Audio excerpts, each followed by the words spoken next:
또 지난주에 이어서 지금 8개월 넘게 현장에서 사직하고 계신 정공희 선생님께서 큰 용기를 내서 나와주셨습니다. 정공희 선생님 모시겠습니다. 큰 박수 부탁드리겠습니다.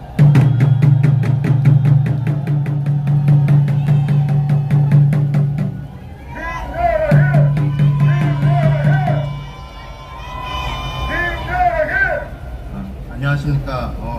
생각보다 마이크가 잘 들리네요. 존경하시는 선배님들, 사랑하는 동료 전공의 선생님들, 그리고 자랑스러운 의대생 후배님들, 저는 한림대학교 동탄성심병원에서 신경과를 전공하다가 사직한 남기원이라고 합니다.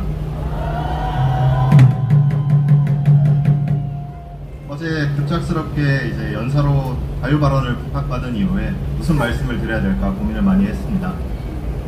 사실 이전 선생님들 말씀도 너무 훌륭했고 우리 경기도의사회 임원분들 말씀도 너무 훌륭해서 제가 무슨 말을 거기다 더 얹을까 고민을 많이 하던 중에 저는 대한전공의협회 비대위원도 아니고 현재는 이제 병원을 대표하고 있지도 않아서 그리고 제가 또 말주변이 없어서 무슨 말씀을 드릴까 고민하던 끝에 6월 사직부터 지금까지 제가 겪고 들었던 이야기들을 통해 제가 느끼고 생각하는 것을 가감없이 말씀드리려고 합니다. 저는 얼마 전 사직 처리가 되기 전까지 한림대학교 동탄성심병원 사직 전공의 대표를 하고 있었습니다. 그 덕분에 이제 많은 전공의 선생님들의 이야기를 들을 수가 있었고 많은 감정들과 생각들을 공유를 했는데요. 그 중에 몇 가지만 오늘 공유를 드리고 싶습니다. 우선 첫 번째는 2월 20일 날 저희가 사직서를 이제 밤중에 급하게 내고 새벽 3시경에 저희 내과 선생님으로부터 전화를 받았습니다. 내과 선생님의 목소리가 울먹울먹거리면서 전화 너머로 들려왔는데요. 기원쌤, 중환자실에 누워있는 환자들이 너무 눈에 밟혀서 마음이 너무 힘들다, 그렇게 말씀하시면서 한참을 울먹이셨습니다. 저도 그렇고 여기 계시는 선생님들도 그렇고 오늘 나오지 못하신 선생님들도 그렇고 누구 하나 본인들이 진료하던 환자에 대해서 그렇게 생각하시지 않은 분들이 없을 거라고 생각합니다. 한덕수 국무총리가 그런 말씀을 하시더군요. 환자를 떠난 전공의가 가장 잘못했다고.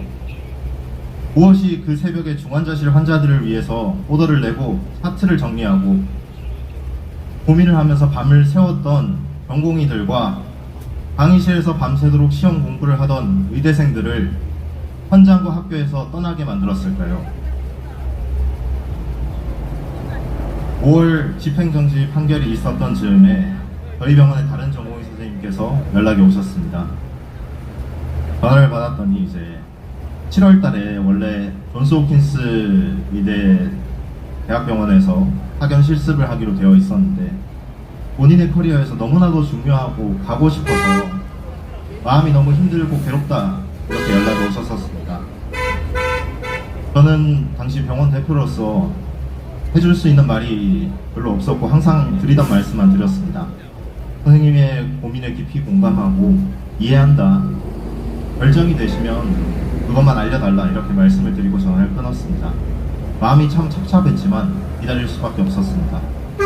3일 정도 후에 따로 전화로 연락이 오셨는데 이렇게 말씀하시더군요. 밑에 연차들과 후배들에게 자신이 하는 행동에 대해서 부끄럽지 않고 책임질 수 있는 민연차가 되고 싶다. 정부의 무책임하고 부당한 정책에 굴복하고 타협하고 싶지 않다. 그래서 나는 존스 홉킨스 의대 파견을 포기하겠다, 이렇게 말씀을 하셨습니다. 이렇듯 저희의 사직과 학생들의 휴학은 개인적인 신념에 의해 판단에 따라 이루어졌습니다. 2월부터 지금까지 우리는 매 순간 이렇듯 신념과 본인의 양심에 따라서 행동해 왔습니다. 그리고 그 결과 현재 90%의 전공의가 사직을 처리하였고 의대생들, 후배님들은 휴학을 90% 이상 현재 주장하고 있습니다. 개인적 인생으로 보면 남들보다 빠르게 진급하고 빠르게 졸업해서 빠르게 전문의를 따고 빠르게 돈을 버는 것이 어쩌면 개인의 연갈에 더 도움이 될 수 있을 수도 있습니다. 우리가 그것을 모르는 바가 아닙니다. 이에 대해서 세간의 제3자들은 우리가 세상 물정을 모른다고 얘기합니다. 의사들은 어리석고 세상 물정을 모르기 때문에 저렇게 행동한다고. 아닙니다. 우리는 세상 물정을 모르지 않습니다. 다만 우리의 신념대로 매 순간 판단하고 행동할 뿐입니다.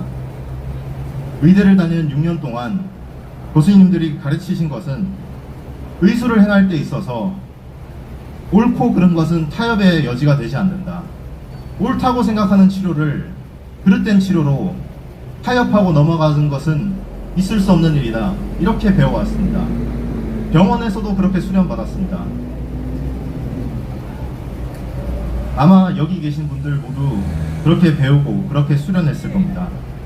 저희는 그렇게 배워왔기에 다른 모두가 세상 물정 모른다고 손가락질을 해도 비록 그것이 서슬퍼런 검찰 정권과 척을 지고 탄압받는 길이라고 해도 비상식적이고 진실되지 않고 정의롭지 못한 정부의 정책과 타협할 수 없는 것입니다.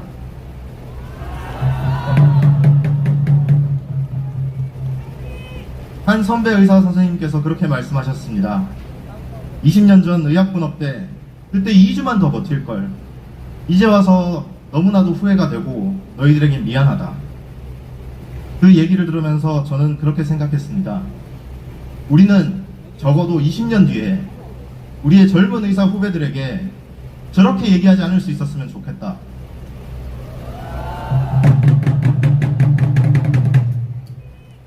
(20년) 뒤에 후배들에게 우리는 부끄럽지 않았다.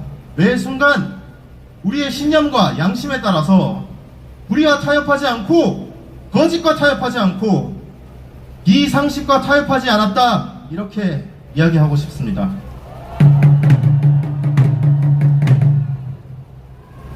마지막으로 정부에 한 말씀 올리겠습니다.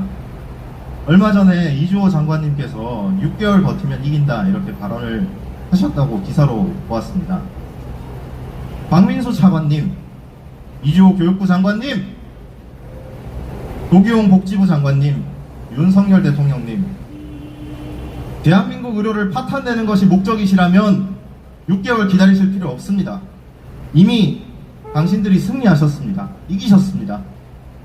OECD 평균대로 수술 대기 시간을 늘리고 기대 수명을 낮추고 의료비를 늘리는 것이 이 정부의 목표라고 한다면 시간은 좀 걸릴지언정 반드시 정부가 이기게 될 겁니다. 모 선배님께서 그런 말씀을 하셨습니다. 정부는 의사를 이길 수 없다고. 아닙니다. 젊은 의사들이 무슨 힘이 있습니까? 제가 그리고 하직한 전공의 동지들, 우리 휴학한 의대생들이 무슨 권력이 있고 무슨 힘이 있어서 정부를 이기겠습니까? 다만 비상식은 상식을 이기지 못합니다. 거짓은 진실을 이기지 못합니다. 불의는 정의를 이기지 못합니다. 이것이 제 신념입니다. 저는 제 신념에 따라 끝까지 부끄럽지 않게 행동할 것입니다.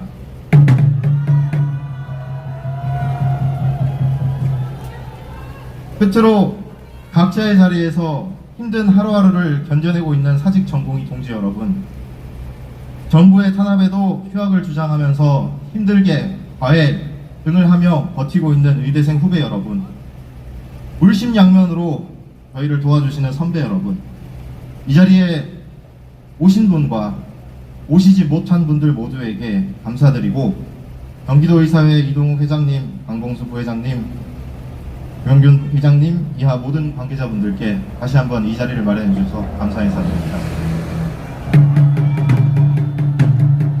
구호 한번 외치고 내려가도록 하겠습니다. 의대생 자유의지 휴학이다.